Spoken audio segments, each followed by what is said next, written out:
trying to get those guys to check an email and, use the tablets. And it's, it's a challenge either way you go. But, we're all going this way for sure. So you kind of have to just bring everybody along and hope they buy in. I think we're all trying to become more effective and efficient, especially with recruitment and employment levels the way they are. You're asking folks to do more with less. You know? So I think a good leader is looking for what you've just described. And you talk about the status interview in your presentation, in your book. Can you talk about that a little bit? Yeah, there's that age-old adage that I quote often. You can just feed a man a fish, or you can teach him how to fish. And if you teach him how to fish, you'll feed him for a lifetime. And every time I hear that story, I think, well, who said the guy wanted to fish? Maybe he doesn't want to. Maybe he's a steak guy. It's funny you asked Maybe that. he wants some crawfish. Like. So how can we, as a leader, again, you can't cater to everybody. You can't. But can we create a dynamic that everybody is at least heard? Yeah. It's so important. Welcome to the Vertical MRO Podcast, brought to you by Vertical HeliCASTS. All right, everyone, you're ready to contact. You're cleared to the Bravo. The Vertical MRO Podcast explores the fascinating world of helicopter maintenance, repair, and overhaul with your host, Val Medved. Now, line altimeter 3029, approved as requested. The podcast features helicopter technicians, mechanics, engineers, and MRO experts who share invaluable industry insight, knowledge, and stories that will inspire current and aspiring industry maintainers. Welcome to the Vertical MRO Podcast, brought to you by Vertical HeliCASTS in partnership with Vertical Magazine. This two-part leadership series was recorded on location in Shreveport, Louisiana at Metro Aviation. Leslie Ferry and I get to sit down with Metro Aviation's Director of Maintenance, Shawn Bruton, and Emmy Award winner, author, and keynote speaker, Clint Pulver. During our conversation, we explore the vital role of effective leadership in the realms of the MRO community. Shawn shares his story from starting out as a young man cutting grass to becoming a Director of Maintenance at Metro Aviation, and offers valuable leadership insights from his successful career. Clint shares his inspiring story from aspiring helicopter pilot to professional speaker and author, shedding light on the urgent need for transformative leadership training and its profound effect on organizational culture and employee retention. Drawing from his insightful undercover millennial research, highlighted in the book he wrote titled, I Love It Here, Clint reveals a truth we all know too well. Employees often leave their bosses, not their jobs. During the conversation, we discussed the importance of mentorship over mere management and the power of genuine connection in leadership. Clint will be speaking at the upcoming Vertical MRO Conference in both Kelowna, British Columbia, which takes place October 7th through 9th, 2025, and in Irving, Texas, which takes place November 10th through 12th. For more information and to register for the MRO Conference, visit verticalmro.com. Thank you to this episode's sponsors, Rotorcraft Repair and Manufacturing, Robinson Helicopter Company, and Airbus. Yeah, I feel like a lot of junior folks that they come into an organization and the mindset's like, I'm new here. I just got to mind my P's and Q's. Don't be seen, don't be heard. Keep my head down. Versus the culture you're talking about, like to be seen, to be heard. To your comment earlier, when's it about me? Like, if you can speak up in a culture like that, I think that culture's great. Because it makes you feel like you're a part of something bigger. Yeah. Absolutely. Yeah. The mission mindset is what we all know. Right. Most helicopter missions are a mission. A lot of it life-saving, So I think that's huge. Yeah, we had so before I got this job, the way it used to kind of run out there, and which I understood why it was like that. But you did this, you did this, you did this, and you kind of stayed in your little area. Well, like you said, you go back to being on the floor and being out there doing it, you realize, man, John can do this, and Clint's really good at this, and Leslie's really, why are they only doing this? Yeah. So then I turned it into, I wouldn't say I'm not an I guy, but I came up with the idea of, man, all these guys are really good, and girls, and I mean, if you want to do it, and you want to put the effort into it, you're going to do it, and I'm going to give you as much rope as you want, and you can run with it, and it's I'm going to kind of leave it up to you, and you take it as far as you want it. If you want to learn how to, do the system checks at the end, if you want to learn how to do the flight line, if you want to, whatever, then I'm all on board to help you. I will let you go, but you got to put in for it. Yeah, it's huge. You have to be willing to do it. It's not me. It's not me. I'll give you the opportunity, but this is on you. This is your decision to do this. But you're showing that person that you have confidence in them. Yeah. That's big. Mm-hmm. For me, micromanagement kills. You It know, does. you're talking It's about the hard. opposite of that, right? Like Yes. you're giving them a lot of leeway to go and do what they want. Through your research, did micromanagement come up as something that was a problem? Yeah, it squelches creativity. And micromanagement, I'm a huge fan of letting people play to their strengths and putting people in their lane. It's like, you know, I think about what if Mr. Jensen, you know, the teacher that changed my life with a pair of drumsticks. Actually, before you go, we have to tell the story because Okay. that's such a good story. So sorry to derail, but let's go to the story and then come back. Yeah. So in school, I was a kid that always had a hard time sitting still. I still have a hard time sitting still. Even now, I will What hold I do with my something, hands. I will. Yeah. Just because I would always move. I don't know, and there was a sense of just tapping, and I would focus, and then I would tap at the same time. And everybody saw the problem. Everybody saw the annoyance. You know, if someone's clicking a pen or they're tapping their foot in a bean, it can be annoying. I understand that. And I got nicknamed the Twitcher. Kids called me the Tapper. It got to the point where I didn't even really want to go to school. I got sent to the principal's office, and I had a teacher that called me out in class as I was tapping. His name was Mr. Jensen, and he said, I need to see you after class. We're going to have a conversation. And I thought at that time, like, this is it for me. I'm getting kicked out of school as a 10-year-old. I'm done. And he called me to the back of the room.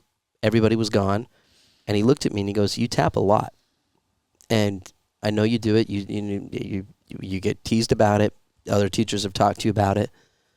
But he goes, I look at you and I see, I don't know, some unique things. He goes, you write with your right hand and then you'll tap with your left hand. And then you'll switch the pen and you start writing with your left hand and you tap with your right. You have this ability to have independence with your legs and your hands. And he said, listen, I don't think you're a problem. And he said, I just think you're a drummer. And I remember that moment because everybody just saw the issue. My parents even. They saw a limitation. They saw an annoyance. He just flipped the script. He created a perception that breathed life, potential, and worth instead of fear, shame, doubt, guilt. And I remember he leaned back in his desk and he opened up the chop drawer and he reached inside and he took out my very first pair of drumsticks. And he put them in my hands and he said, listen, just take them and let's see what happens.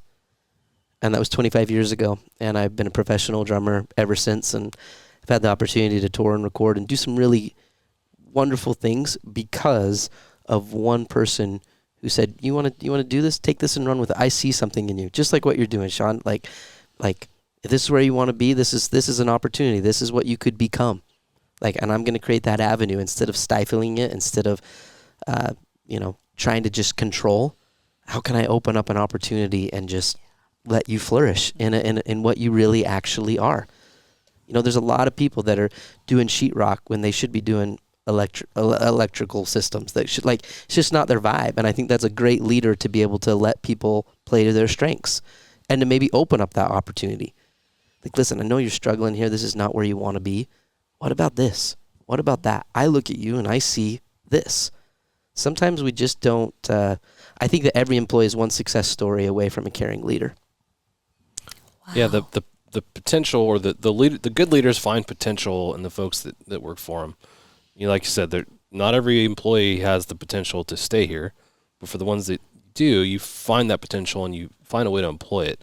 You talked about micromanagement being the killer of creativity. Can you kind of expand on that statement a little bit? Yeah, I think that it's creating a sense of ownership. It's opening up the door to where people can flourish, where they can feel like I can ask questions. I can bring up concerns.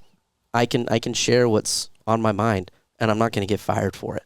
I'm not going to get shamed for it. It's a place of open communication. I mean, think about that. If I'm flying in a helicopter and I'm coming into an LZ with an EMS team and, people in the back seat don't want to say anything because they're afraid the pilot's going to chew them out, or the pilot's got an ego saying don't tell me how to fly the helicopter. That's just a toxic environment. That's an old school command and control model that stifles and ultimately affects everybody. It affects safety, it affects productivity, effectiveness.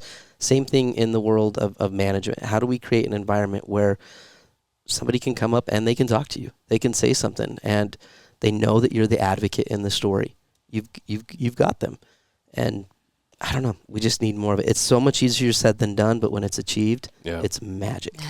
Clay Lacey, our good friend, he said, I mess up everybody's sayings. I mess up yours. I mess up everybody's. So I'm going to mess up one of Clay's. He talks about how he encourages folks to speak up. The air crew is not just the pilot that has a voice. Everyone has an equal voice as an air crew in the ship.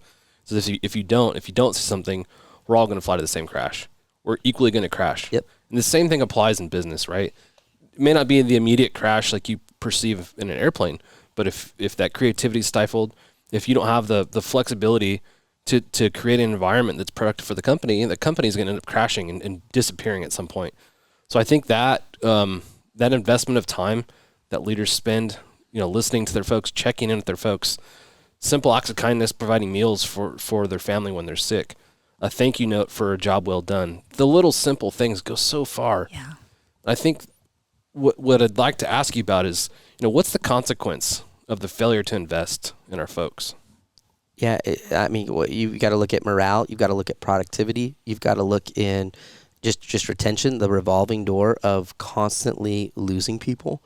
There's just a better way to do it. Like, I find leaders that it's like, nah, it's just the way I've always done it. And like, we're fine. We're doing it. And it's like, why would you not be open to doing something that might help somebody and help you? And I don't know, it's a dynamic that still, even to this day, some leaders just have, and that's just the way they've done it. And I think the problem occurs too often is we promote somebody because they've been here for a long time, they've done a halfway decent job in sheetrock or whatever, and then they apply and we throw them into leadership, and then you're expected to lead. Yeah. Lead, like, and there's no training.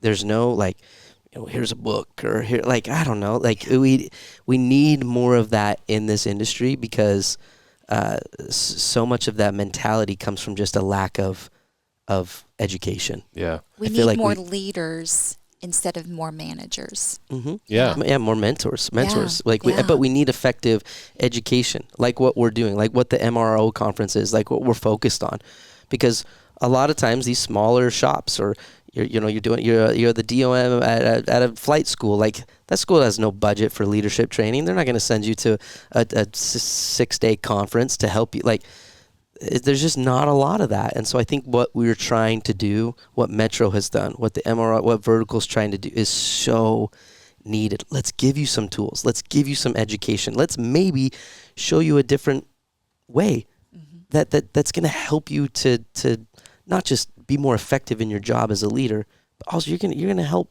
people smile more, and you're going to transform lives, and you're impacting a lot of variables in the world of just. And probably people. making your own life better too. Totally. You're going to be a more pleasant person to be around at work, at home, everything. Yeah. I think acts of kindness, the simple things we talked about, cost nothing. If there is a cost, it's very little for you to do as a leader, to invest in your folks. You had a stat that 61% of folks are potentially looking to leave. Can you talk about that a little bit? Yeah. So during 2020 to 2024. It presented a really unique time in the world of retention for research. That's what we do. We're a research institution. 2020 was the great pandemic, quiet quitting, the great resignation. It was just a unique, weird time. And then there was the great reentry. Then there was like silent quitting, quiet quitting. It's been a unique, very unique time. And so for us, as we've been coming out of that, and there's, not as much work from home, people are back in the office. There's, obviously it depends on what industry you're in.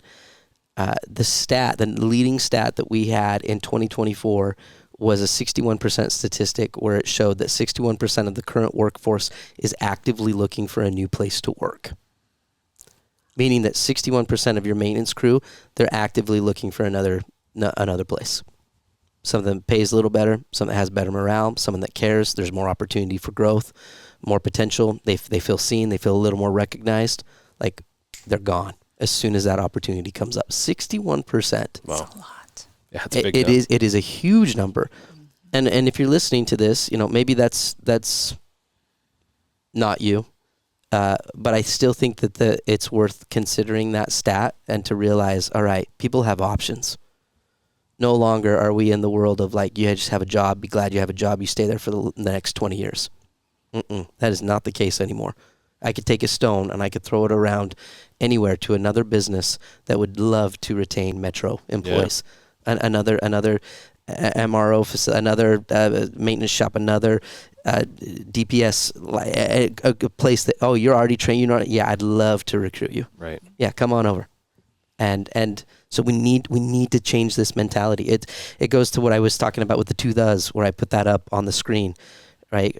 Great opportunities are always found within the problems. We have 2 thes, and the perception is most people never see the 2 thes, but it's there.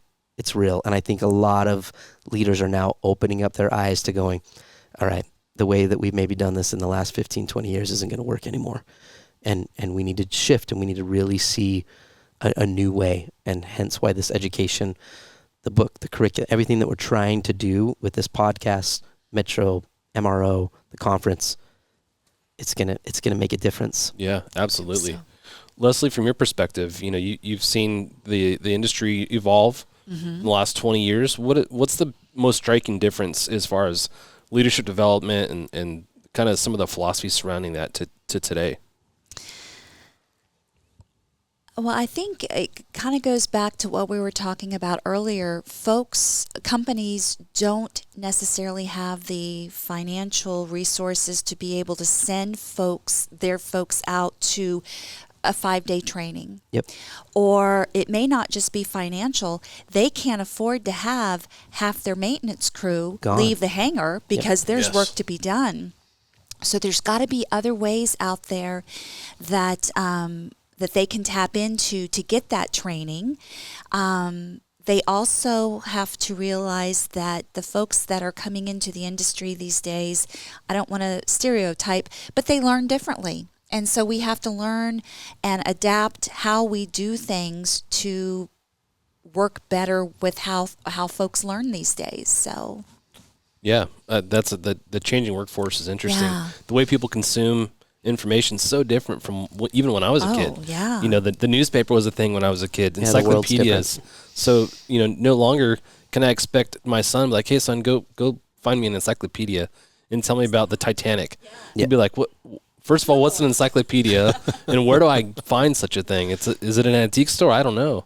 So I think to be relevant as an employer, I think you've got to be in tune with that somewhat. For you, I'll ask the same question: is over the course of your career, what have you seen change? As it pertains to what we're talking about.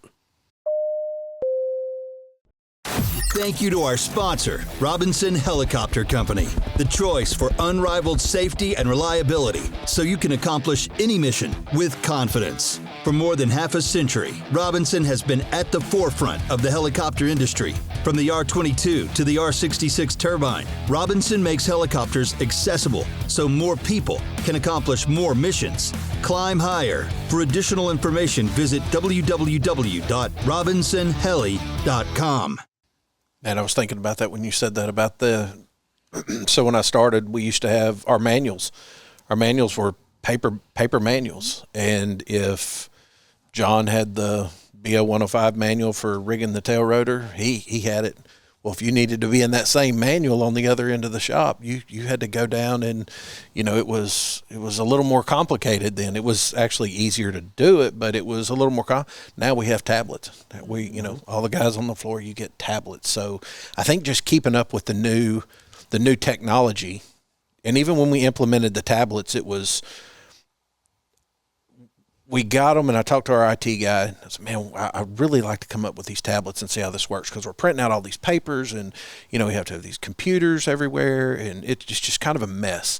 Can we get a tablet? Like, yeah. So we got 2 of them, and we sent them around, and maybe we got 3 of them, but we sent them around, and everybody but one liked it. Mm-hmm. They were like, oh, man, I don't know. Yep. I'm looking at it, man, it's super easy, just like your phone. Yeah. You can go to the consumable materials list, and you can just hit it, and it's hyperlinked, and it takes you right where you need to go, and you can just back and forth. And they were really standoffish about it. And that goes back to the leadership thing. What they were used to. This is what we're used to. Yep. Change we're is hard. Yeah. We're going to do this. We're going to do that. And Yep. so you changed it. But once they started using them, then we got 5 more. And then we got 5 more. And then we got them for the avionics shop. And now the avionics shop has them, and, they have a little bit bigger tablets so they can get into the drawings. And now the drawings are hyperlinked to where they go to each. And it just makes life easier. Totally. It goes back to your leadership thing. When you figure it all out, all the stuff that you don't want to do, and you really put the effort in to do it, and I'm one of them. He's been trying to get me here for 3 years. It kind of makes it a little easier, It doesn't it really does. It makes life easier. I mean, technology is better. I mean, it's like electronic logbooks. Gone are the days of keeping up with your overhaul schedules on an Excel spreadsheet. Everything's moving to electronics, and it just makes things more efficient and easier, and it's more understandable for, I think, the folks that are coming into the industry today, that they don't know what fax machines are, or all of these other things. So the bad thing is the older generation, and trying to get those guys to check an email and use the tablets, and it's it's a challenge either way you go. But we're all going this way for sure, hopefully. So you kind of have to just bring everybody along and hope they buy in. Yeah, I think we're all trying to become more effective and efficient, especially with recruitment and employment levels the way they are. You're asking folks to do more with less. So I think a good leader is looking for what you've just described. How do I remove barriers for the folks that work for me to enable them to do their job better? Mm-hmm. And you talk about the status interview in your presentation, in your book. Can you talk about that a little bit? Yeah, I there's that age-old adage that I quote often, and you hear the lesson of, well, you can just feed a man a fish, or you can teach him how to fish, and if you teach him how to fish, you'll feed him for a lifetime. And every time I hear that story, I think, well, who said the guy wanted to fish? Like, maybe he doesn't want to. Maybe he's a steak guy. It's funny you asked maybe that. He wants some crawfish. Like. So how can we, as a leader, again, you can't cater to everybody. You can't, but can we create a dynamic that everybody is at least heard? Yeah. It's so important. And the status interview is a unique thing that we have found that great leaders have done or cultivate in their own unique ways, but it has some universal principles, 3 different questions that I feel like every employee deserves to be asked.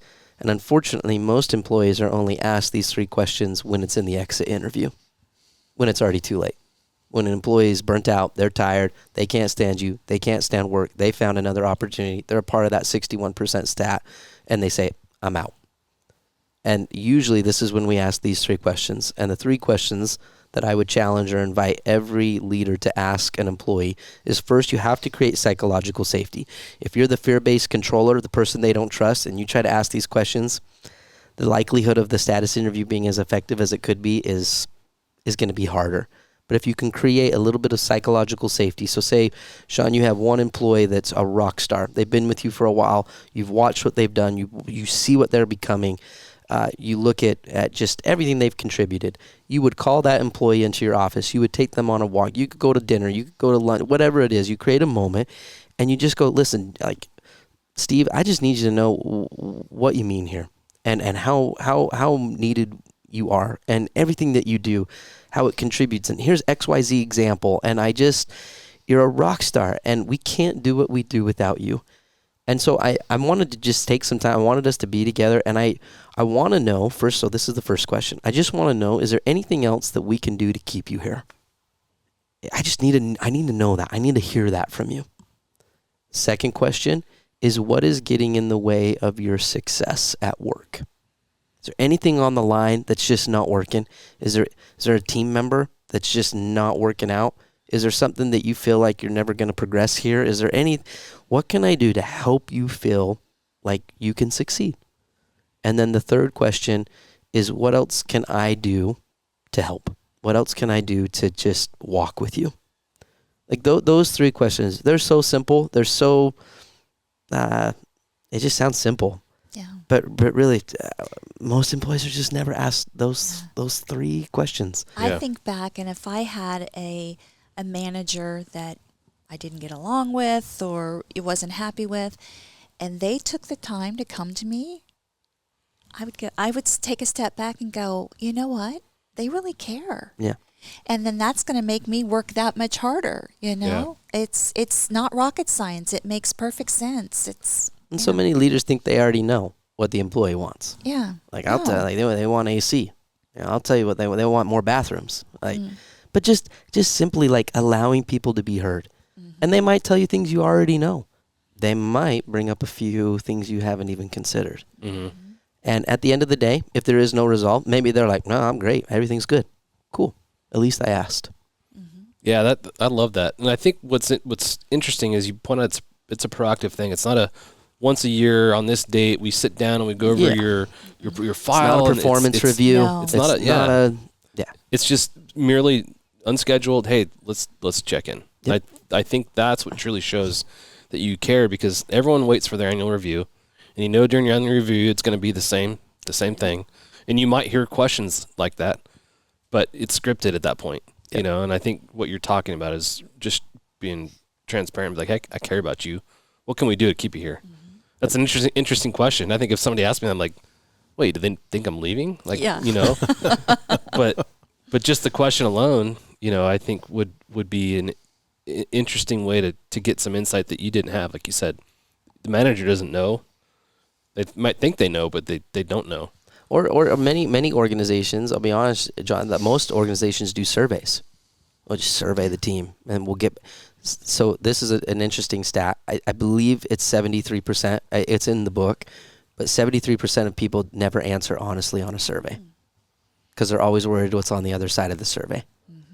Companies will say, like, it's anonymous. We want to hear from you. And it's like, I don't trust that at all. Like, because there have been times, right, where they say it's anonymous, but then your name's attached to it, or they saw your login, and then it becomes like a headhunting chase, or people get fired because of it, or it's like, I'm just, no, everything's good. And, you know, sometimes, again, there are some things that employees will say, but I just think it never comes close to that one-on-one interaction where it's a moment of just real connection, authenticity, communication with you and your people. Like, why can't we do a little more of that?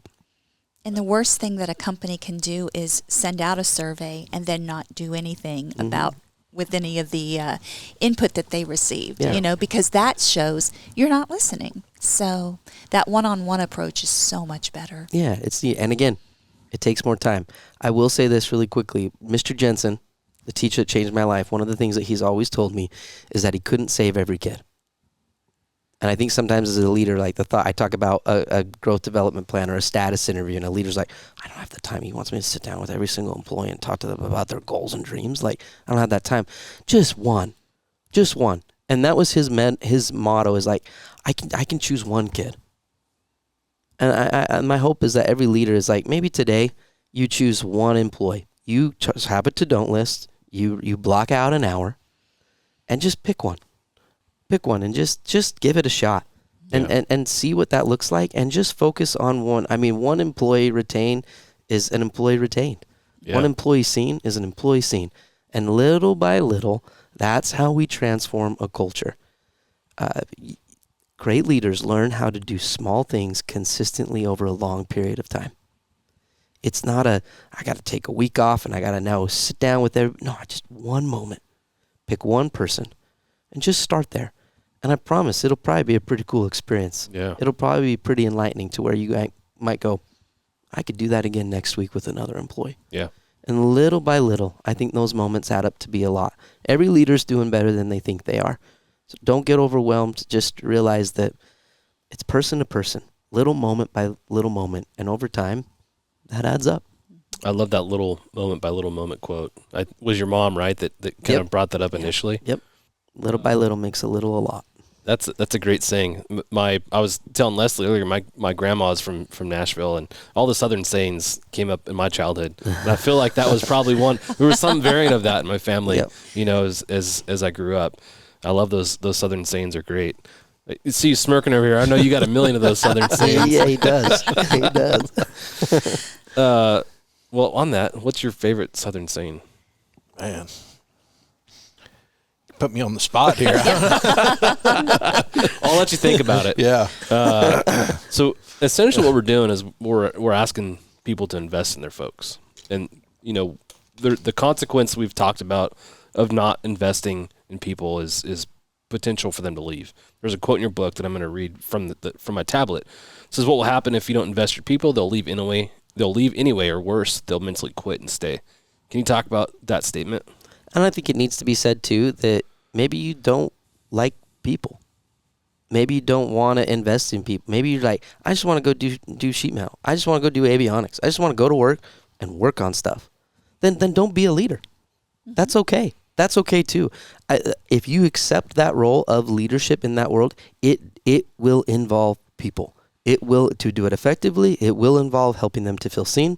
It will involve helping them to be heard. It will involve a sense of advocacy. If not, you're just the tyrant. You're just the boss. You're just the removed individual. You're just the person that's disengaged. You're just the person that took the job because it pays more. Mm-hmm. And that helps nobody. Yeah. And so I think it's worth maybe mentioning, like, what if they mentally check out and stay? Sometimes we think about the employees. No, I think we need to talk about the leaders in that regard too. There's a lot of leaders that I'll accept that promotion, but I have no desire to lead. Then that's a big problem too, is I see a lot of leaders that should have never accepted the position to lead, but they needed a pay increase. Yeah. They wanted them, it was a ladder step. It was moving on, but they never had that desire and that love for people.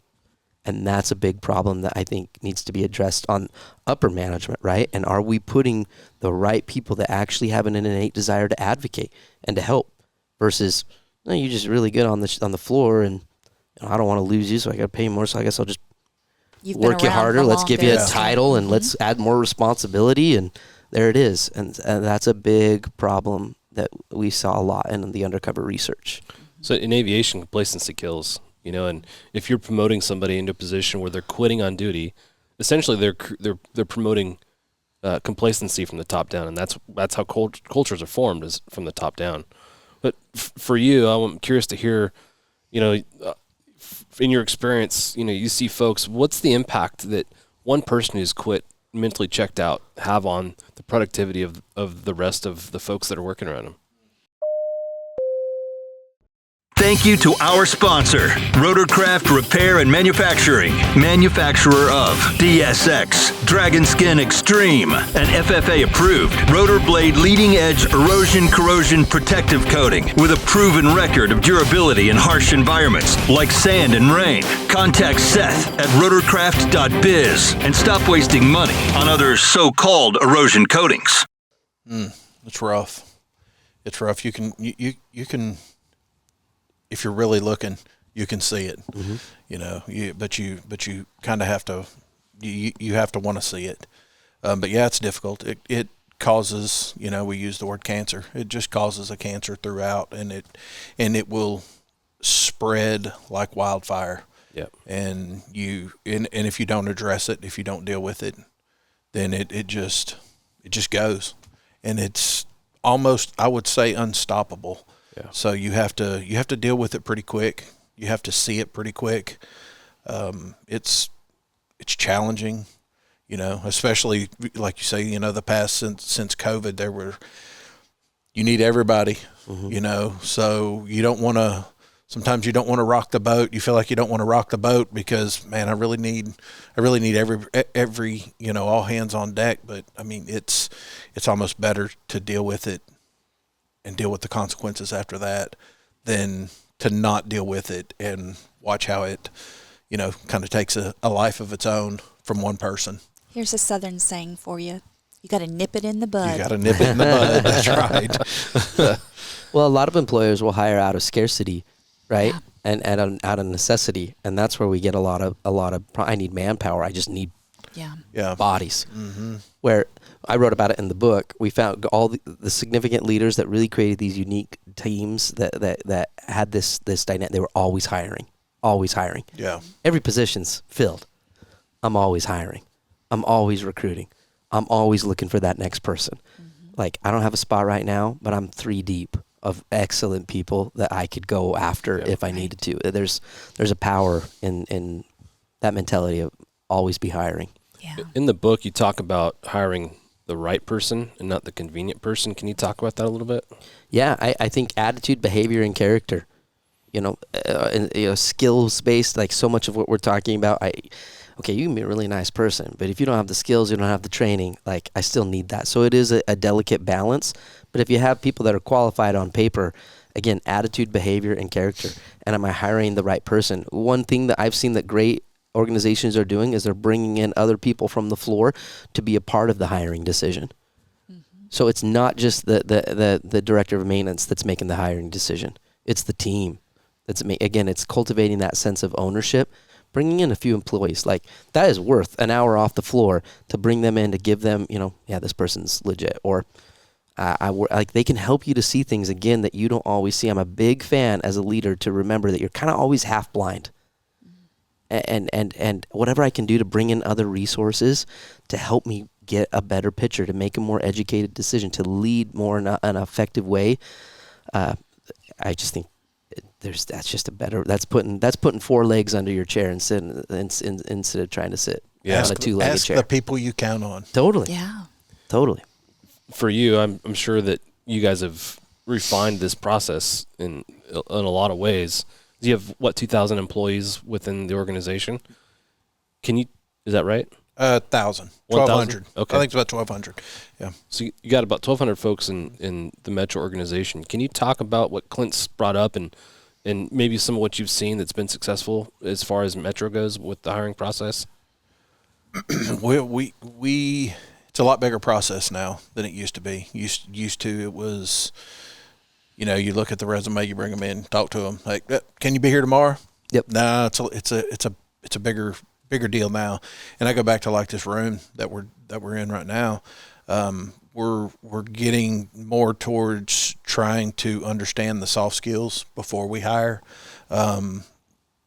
There's going to be going more towards like a test when you come on, or before you come on during the hiring process, because like you said, you go through all this effort to get somebody in here, and then you realize, well, they don't know this and they don't know this, and these are the basic things that we miss. Yeah. And now we're trying to catch this on the front side. We shouldn't catch this on the back side. Yep. We shouldn't catch this. Yeah, they've got tools, they can do the job. They've been doing it for 15 years, but they don't know how to turn on a computer. Yeah. Yeah. They don't know how to do this. They don't, and it's not that we want to delete those people from the process, but then we can go in and train those people and give them the training that they need on the front side before they get into the position that they were hired for, and teach those older people. I use the word older people. I don't mean that ugly, but use the generation that doesn't like computers, the mechanics. I mean, I'm a mechanic, like most of the mechanics out there that are, 50, 60 years old, they don't like computers. They don't really deal with computers. So doesn't mean that they're bad people and they can't handle the job, but maybe they need a little more love on the computer side of it, and show them, hey, look, we're going to train you how to do this. We're going to make you better before you get out there and before you start struggling and you're calling and asking for, everybody's mad in in HR and payroll because you can't do your computer stuff right. Mm-hmm. So you're trying to hit that stuff on the front side, where before we kind of just dealt with it and, brought somebody in and hope they can figure it out. Yeah. All these things that you're talking about that goes into hiring and recruiting new people makes me realize how important retention is, and how less costly it is to just treat your employees with respect and listen to them and let them know that you care about them, so that they will not just so that they will stay. It's got to be authentic, but that's a lot easier than going out and trying to bring new people in, right? Yeah, absolutely. And if you have good people, I mean, you like you say, you want to keep them. You want to keep them. Yeah. I mean, they're great. They're the spokes in the wheels, just like we all are. I mean, we're all here to do a job, and if they're doing it good, keep them. Yep. And too, like, it comes down to like what I mentioned, the ABCs, like attitude, behavior, and character. Because they might not know computers, but if they have a good attitude where they're willing to learn, someone that's teachable, you're hiring people that, I would take someone that maybe doesn't have as a high skill value, but they're a person that I can mold and I can help, really build into something, versus someone who's got massive skills and they go, I will never use a computer. Yeah. It's like, I just want to go out here and turn wrenches. Yeah. Exactly. On the aircrew side, like you're saying, you could have the best pilot in the world, the best hoist operator in the world, but if they're not somebody you want to sit in a cockpit with for more than 5 minutes, their skills are worthless because they're ineffective as part of that team dynamic that we're looking for. And I know the shop's the same way, right? Like you guys, you're relying on folks so much as part of this network and team that you've built to create this final product. If you can't rely on Jose because he always seems to drop the ball or doesn't get along with people, spends time arguing with people, and then it's ineffective. Yes. Going back to my world with the aircrew stuff, people would always ask, how do I get to that position? How do I make myself a good candidate to get into the aircrew? And one of the things that we'd always say is, well, just do the job that you're in now well. Focus on doing the thing that you do now well. That reputation will precede you. And the aviation community is so small. The reputation you build and position, the thing you're doing now, is going to precede you as you go. And the reason I bring that up is you have a saying, and I'm going to defer to you because I like to mess these things up, about being the best in the world. Mm-hmm. You don't need to be the best in the world. You need to be the best for the world. Can you talk about that philosophy and what its impact is in this arena that we're talking about?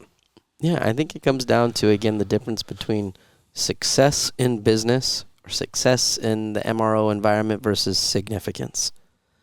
Both are valid, both are important, but when it comes to people, so much of the significance is what is remembered. It is the significance that is the lifeblood of retention, meaning that it's not just about productivity. It's not about being the best. It's not about being the wealthiest. It's not about hitting all the numbers. It's about how do I become more, not entity-driven as much as I am people-driven. That if I can do that, if I can get to that part, then I help you live a better story. And probably in doing so, that'll help us as an entity live a better story as well. So, and I think it's also a reflective quote in the realms of, as a leader, you cannot change anybody. Like, people choose to change themselves. We can influence, and I think that comes back to, again, the responsibility of a leader. I hear it all the time. Leaders will say, it's the generation, they're just different than we were. Nobody wants to work anymore. They just don't. Nobody wants to work. They just want a quick paycheck. And I would say, no, that would be another example of flipping the script to where you go, no, do they want to work for you? Mm-hmm. And am I trying to realize as a leader, I got to be the best for people. I got to be the best for others. I got to change my mentality. I got to change me. I got to start with me.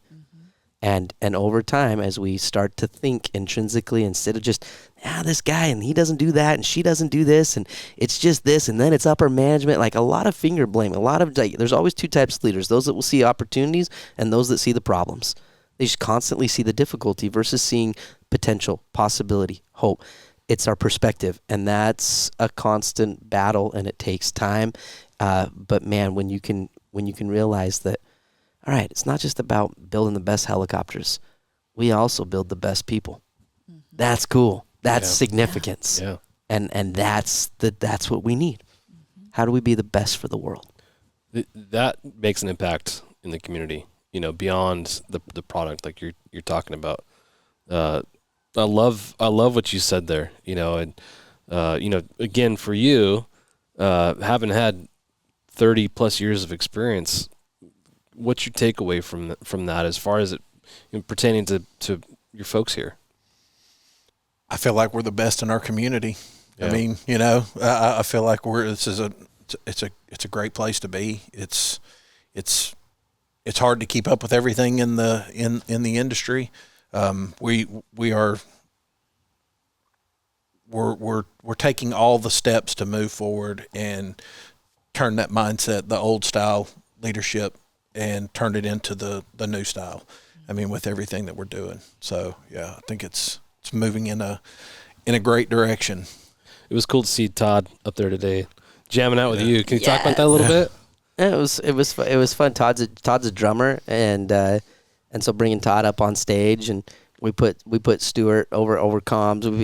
We put him in an awkward position and brought him up, but it's cool where it's. It just shows, to me, it shows the willingness to try new things. It shows the willingness to maybe look a little foolish in the hopes of doing something epic. Yeah. Oh, I like that. Yeah, but the vulnerability is tough. Yeah. And Metro, that's what Metro is. They are an organization that's willing to take some steps into the unknown for the greater good, to strive to be the best for the world. Yeah. And man, if every organization took that mentality instead of, this is just the way we've always done it and this is the way it'll always be. Versus like, well, let's think outside the box. Let's do something a little unique. Let's take a chance. Let's risk a little bit. Let's dream a little bit more while we're awake. Why not? We've done a lot of that in the past. I mean, you can see it over the past, I don't know, say 5 years or so. Things are just kind of changing from what they used to be. Mm-hmm. And would you say that it's better? It's been for sure. Oh yeah, absolutely. Yeah. It's but you go back to the same thing. It's just so different from where we started. Yeah. I mean, which is a good thing. It's not a bad thing at all. It's just we kind of grew up like this, and then now we're kind of just changing to. You got to change with the times. I mean, it just is what it is. We're not changing our our beliefs and our values or any of that. We're just changing with the times to be able to become better. Yeah, become better. Yep. Yeah. What you're describing, the person you're describing reminds me of Mike and Linda Reno and what they've created at Vertical.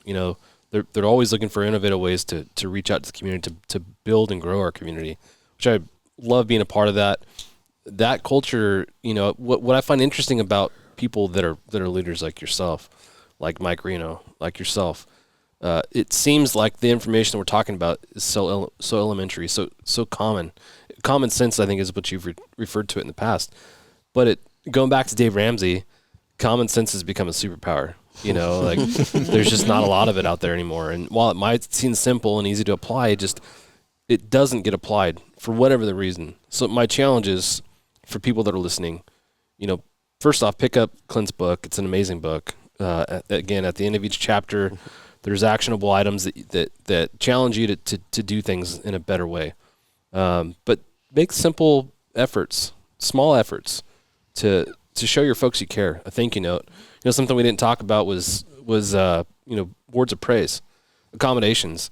In law enforcement, it was so simple to write a simple letter of appreciation for one of your police officers, yet very few officers or supervisors did that, leaders did that. I still have a binder full of those things. I saved every single one of those that I got from my supervisors. So it had an impact on me, and it was simple. So, please do that. Any insight on that before we kind of move past the simple praise and the impact that has? Thanks to our sponsor, Airbus. Airbus provides the most efficient helicopter solutions to its customers who serve, protect, save lives, and safely carry passengers in demanding environments. Its civil and military helicopters are flying all over the world, making missions possible. Visit airbus.com for more information. I just think it comes down to just moments and just showing gratitude and appreciation and those little acts of just, I don't know, how do you create something that, I believe this, if you made the dinner table, the conversation at the dinner table and that, employees say, it was a good day. It was a great day. Everybody, that they go home and they talk about work. They're talking about work with their spouse. They're talking, and if you become that person that, Shawn, he's a good dude. Like, he's just always, I don't know, he's always got my back. We had a good conversation today, and he just told me I did a great job, and I don't know, I just value him. Like that versus, what a prick. I can't, I'm looking, I'm trying, babe, I'm looking for a new gig. I can't keep doing this. I can't keep doing this. And just those little moments, like if you made the dinner table in a good way, like you're winning. Yeah. And it's usually the little things that make the dinner table. One thing you brought up, and again, this goes back to actionable items that I love, and I'd never thought about or even heard of this happening, but you talked about a boss writing a letter home to Shawn's wife saying, hey, Shawn is an invaluable member of this team. Without Shawn, we couldn't have accomplished X, Y, and Z. Just wanted to thank you for the sacrifices you've made as a spouse that allowed this to happen. Like, those are the kind of things that are impactful, right? Not even thanking you, but thanking the wife and the kids at home. Like, that's huge. Where did that idea come from? I think it's reflective of, again, it's not just an employee, it's a human. It's a person. You're dealing with dads. You're dealing with mamas. You're dealing with people that have kiddos, and they're dealing with, discipline problems and school issues, and they got a coach that they can't stand. Like, you're dealing with a human, not just an employee. Yeah. And I think as we remember that as bosses, that it's my job to again, allow you to be a better dad. And in doing so, you'll probably be a better employee too. And you realize that most employees come with a team. And it's not just your team in your company, it's their team. That's the mentality I always consistently see with great leaders, is they always go, I got to get to the part about you and your team, your people. And that stemmed from is that leader realizing, all right, well, his most important team member is his wife. So I'm going to go and I'm going to let his team member know how amazing he is on my team. Yeah. It's just cool. It's just it's a different out of the mind thinking that I'm about the person, not just the employee. Yeah. So the next time that employee's boss calls them in to work overtime, the wife's maybe not going to be as upset because they have a better understanding of how that all works, right? Yeah, I know Shawn's not there to push you and make your life miserable. He's there to walk with you. You might even say, get your butt in there. Like, do your job. Like, it's you're creating just a better story. Yeah. For you guys at Metro, have you guys found any significantly different ways, some interesting ways to reward folks for jobs they've done well? We have a monthly monthly kudos that we send out, and like you said, you get the letters. You just write the letter in and send it in, and then they send it out across the company for the like a monthly newsletter, basically is what it is. But it works. It's good. Those simple acts go so far, Well, thank you guys for taking time. Before we close out, Leslie, let's go to you. Any closing thoughts or things that you want to talk about that we haven't touched on? There was there were many parts in this book, but there was one particular statement that came up that was really relevant to me that I want to bring up. It was the story, Clint, that you talked about when President Kennedy was walking through NASA, and he was talking with different people and asking them, what they did. And he walked up to a janitor there and said, well, what do you do here? And the janitor's response was, I'm helping to put a man on the moon. That really spoke to me. It's I think one of the important things that leaders need to do is make sure that everyone on their team knows and understands the big picture. It's not just about the avionics team working on avionics. What they're doing on avionics allows the aircraft to fly so that it can go out and rescue people. We've got to understand what the big picture is and make sure that everyone on the team sees that and understands that they're an integral part of making it all happen. There are 3 integral drivers in the realms of employee retention. When people said, I love it here, it was because most of the time in their job, they were able to do 3 things. So the first P is I have a sense of passion in my job. Like, I actually love it. If I had 3 hours on a Saturday, like, I'd probably be doing sheet metal. I'd be building something. I'd be using my hands. I could do it for, hours. And at the end of the day, like, I'm not really tired. I actually find fulfillment in it. There's a joy. There's a sense of passion. The second P was a sense of purpose. I feel like I'm doing something bigger than myself. I don't just work in avionics. I help people come home to their families. That sense of I do something bigger than me. There's a value of adding to the world in a cool way. And then the third component was the ability to provide financially. Was the ability to where I'm not the richest guy in the world, but I have enough. I have sufficient for my needs. And yes, I could go make more money in the airlines. I could leave and go, but I'd never trade Shawn for that. I'd never trade my team. I'd never trade the ability to work for a company that represents something bigger than myself. My crew, this is my family.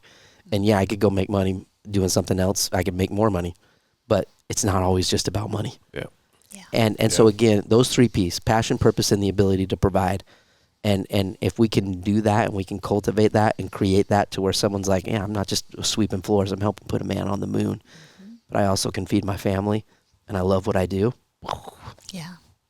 Yeah, that makes life a lot better. 100%. That big picture is hard to get everybody on the same page is tough. That's why I think it's important to make that effort to make that big picture known. I think what I like about aviation is there is the end result is one particular rescue, one apprehension of a bad guy.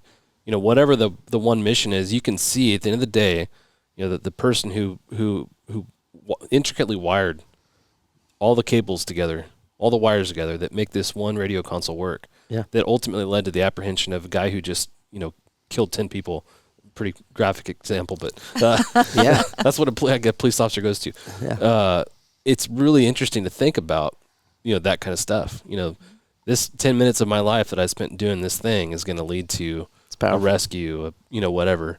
So I think that's the good thing. I have a love and hate relationship with social media, but I think that's the good thing about social media is now you can actually see that stuff. Yeah. Because you see the EMS, the EMS groups that put out, how many transports they did and how many patients they picked up, and then you get the law enforcement side of it. You get to see all of that stuff now, which before you didn't really. It wasn't really there. It was, I saw you a year ago and I see you again and you tell me about it and then you go and kind of pass it along. Well, now it's just everything's kind of instant. So that's a good thing about social media is they can actually, it's easier to get all that information out there of what you actually did. Yeah. What I've always talked about how interesting it would be to take one aircraft and one mission and work backwards and see how many people were a part of the completion of that one mission.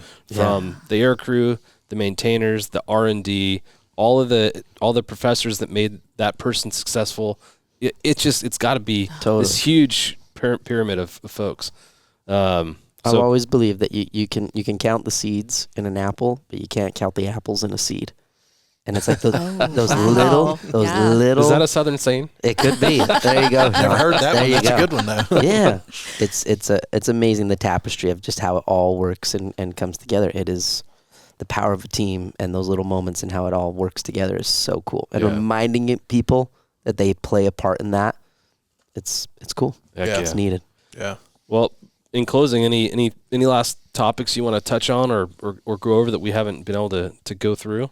I just want to say thank you. Thanks for everything that you are doing. And thank you to Metro. Thank you to Vertical, Leslie, John, everything on MRO podcasts and the conferences that we're trying to create. Just the chance for me to be a part of this. This is the why I do it is because maybe somebody listened to this and, director of maintenance is going to go and do a status interview. Maybe somebody that was going to leave for the airlines might stay because a leader did something or took them to dinner or made a moment or wrote a thank you note. The thought of that just fires me up. And so thank you for just the opportunity. Thank you for what you're doing.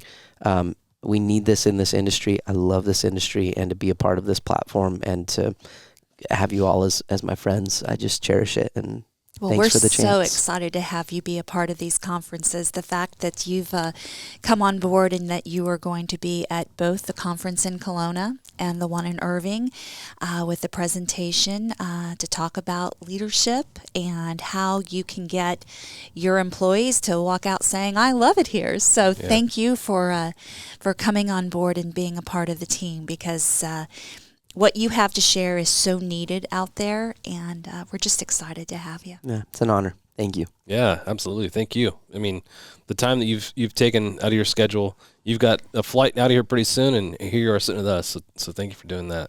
Happy to. Shawn, was this brutal? You dodged us for 3 years, and we pinned you down. It wasn't brutal. I'm just not a. Yeah, you did great. You're inside out of my element. The amount of knowledge you have is awesome. So thank you for sharing that. But any closing thoughts or any kind of topics you'd like to touch on before we close out? And I'm just glad to be here. Glad to be a part of it. I'm glad to be a part of everything. So I'm looking forward to the conference in Texas. So, well, thank you so Seeing much you there. for supporting the conference in Texas, and thank you for your time. To give us a tour around here today to see what an awesome facility you have. It's been really impressive. Thank you. We're proud of it. You should be. It's awesome. Should be. We get to do Night at Metro tonight. Can you talk about that just briefly? Yeah, so what it is, it's basically a VIP entrance to everything Metro, and we'll come in. There'll be food set up, and everybody shows up, and you walk through on your own. You're your own tour guide, and just walk through Metro and see all the different shops, and it's kind of a all access night at Metro. Behind the scenes. Yeah, behind the scenes. Yeah. That's awesome. Well, thanks again for opening your doors. Thanks for letting us use your studio. Thanks for the support of the platform and the conference and all the stuff you guys do. You're such a positive force in our community. Very thankful for that. So really appreciate it. Glad to be here. Not just Metro as a company, but you in particular. You're always someone I'm happy to see at the conferences. So thanks for Same to you as well. Your positive contributions. And until later tonight, we'll catch you later. Yeah. Cheers. Stand by for a message after a word from our sponsors. Thank you to our sponsor, Robinson Helicopter Company, the choice for unrivaled safety and reliability, so you can accomplish any mission with confidence. For more than half a century, Robinson has been at the forefront of the helicopter industry. From the R-22 to the R-66 turbine, Robinson makes helicopters accessible so more people can accomplish more missions. Climb higher. For additional information, visit www.robinsonheli.com.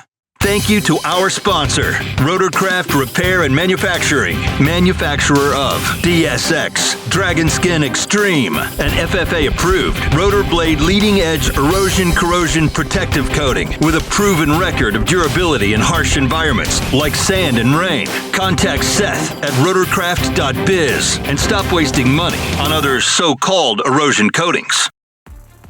Thanks to our sponsor, Airbus. Airbus provides the most efficient helicopter solutions to its customers who serve, protect, save lives, and safely carry passengers in demanding environments. Its civil and military helicopters are flying all over the world, making missions possible. Visit airbus.com for more information. Thank you for tuning into this special two-part leadership series on the Vertical MRO Podcast, recorded on location at Metro Aviation in Shreveport, Louisiana. We hope you found the insights shared by Shawn Bruton and Clint Pulver both inspiring and valuable for your leadership journey in the MRO community. Effective leadership, mentorship, and genuine connection are essential for building strong teams and thriving organizations. Be sure to catch Clint Pulver at the upcoming Vertical MRO Conference in Kelowna, British Columbia, or Irving, Texas. Details and registration are available at verticalmro.com. If you enjoyed this episode, please leave us a review, like, and share it with your network. Your support helps us bring more valuable conversations to our community. Thanks again to Metro Aviation for opening your doors and allowing us to record at your awesome facility. Thanks again for listening, and until next time, stay focused, lead with purpose, and keep elevating the industry. Cheers.